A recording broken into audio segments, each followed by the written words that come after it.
Po, profesor, si të ka? Mirë. Me Erionin kemi bërë shumë emisione. Knajsi. Në fakt, dhe është kënaqësi që bëjmë edhe sot.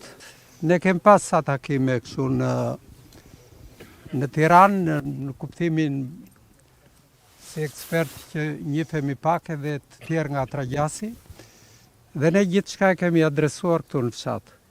Do të thënë që bizetat, takimet, ju kemi thënë mendimin ton për gjithçka ka të rregullt ky projekt, gjithçka nuk ka të rregullt, ku cënohen interesat e fshatit, çfarë mund të zgjidhen paralel që ka të bëjë edhe me atë që fshati vërtet ka ujë, por ujë ka një orë ca, domethënë në ditë, dhe kjo është edhe një kërkesë që nuk duhet ta anashkalojmë.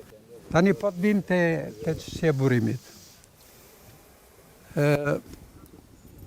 Atë projektin e kemi parë të shpërndarjes, këto ditë e fundit qarkullon në të gjitha rrjetet sociale, dhe gjë e parë që unë kam dhe që kam thënë ku ka mundur është kjo, që procesi duhet dripar. Duhet dripar njerë sepse ky duhet zhvilluar plotësisht si proces me pjesëmarrjen e komunitetit Tragjasit. Që nuk ka marrë pjesë fare. Edhe unë kështu e di, sepse edhe një segment i kompanisë që kam patur takim, do të thënë, ju thash, më jepni dëgjesën publike. Edhe listën me gjithë të pranishmit, por mbi të gjitha dhe çfarë është thënë atje dhe çfarë përgjigje ju keni dhënë. Përderisa nuk ekziston, do të thotë që nuk është bërë. Po. Dhe procesi nis nga kjo. Procesi ka nevojë për një llogaritje që duhet ta bëjnë institucionet në përgjithësi, institucionet shqiptare që janë zinxhir. Po për ky projekt nuk e kanë bërë institucion, se unë pash dhe i gjeumin aty. Ja po ta them këtë, sa di unë në këtë gjë. Se këtu për shembull përmendet vetëm një gjë. Kryeministri. Dakord, sepse atje mblidhen të gjitha... Jo, mbajti qëndrim ai, të gjitha fijet. Por janë një grup strukturash që nga komuniteti i bazenit të Vjosës, që është pjesë, vazhdon me agjencinë kombëtare të ujësillës kanalizimeve, vazhdon me të tjera dhe pasaj mund të jetë në fund fare që të shkojë ajo. Ky proces llogaritje ka nevojë që të trishikohet.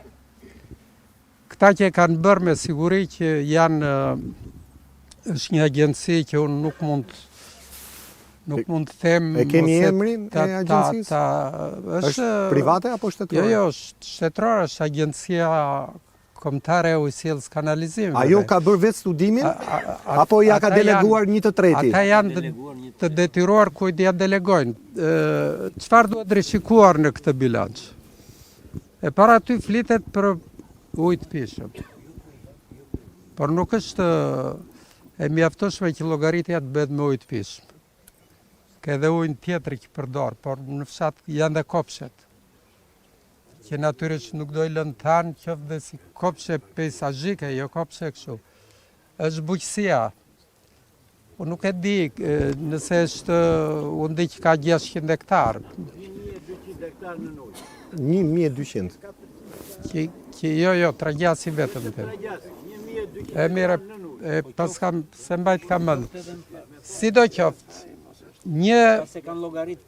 një hektar tokë do të paktën 4000 metra kub në vit. Dhe së dyti ka nevojë që të punohet me prurjet të cilat janë për sezonin e verës.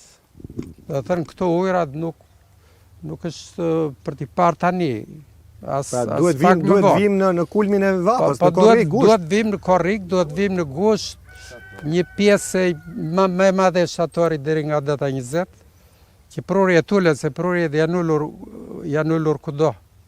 Në nivel botëror ka 30% të ujrave në toksore, si që është dhe ky burim. Dhe këto natyrisht duhen bërë dhe me projekcionin e ardhshëm ndryshimeve klimatike dhe të popullsisë. Edhe ka ju pak studime, ka dhe Shqipëria studime deri në 2050, parashikohej sipas studimeve tona që të ketë rënje Vjosa Diku ke Po, 20. natyrisht, do të thënë 8% të lumenjt janë parashikuar edhe më shpejt se sa.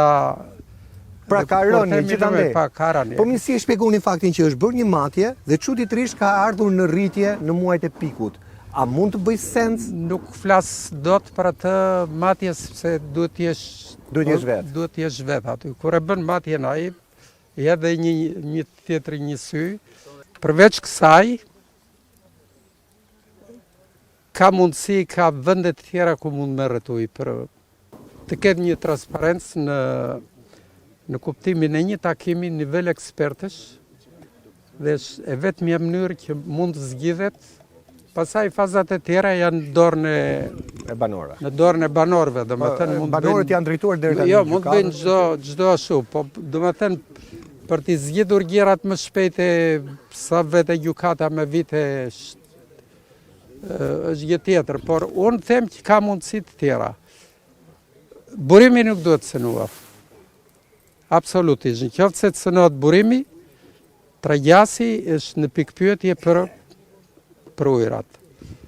Dikush tha për puset. Ato janë lehtësisht të verifikueshme.